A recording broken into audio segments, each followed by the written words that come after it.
Statue of social justice, the architect of Indian constitution doctor BR Ambedkar గారి statue దగ్గర అయితే ఉన్నాము.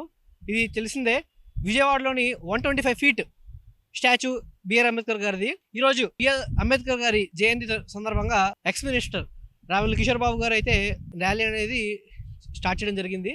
కానూరు నుంచి ఇక్కడ మన ఎంజీ రోడ్లో Ambedkar statue, social justice statue వరకు ర్యాలీ చేయడం జరిగింది. ఆయన మాటల్లో ఈ అంబేద్కర్ 135th అంబేద్కర్ జయంతిను ఆయన ఇచ్చే మెసేజ్ ఏదో విన్నాం, రండి.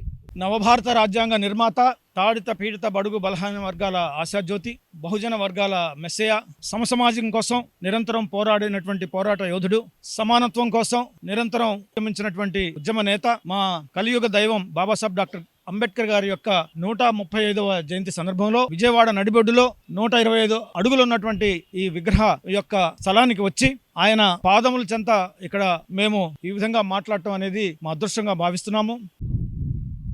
విన్నారు కదా, ఎక్స్ మినిస్టర్ రావెల కిషోర్ బాబు గారు అయితే చెప్పారు, ఫాదర్ ఆఫ్ ఇండియన్ కాన్స్టిట్యూషన్ అయితే బిఆర్ అంబేద్కర్ గారు.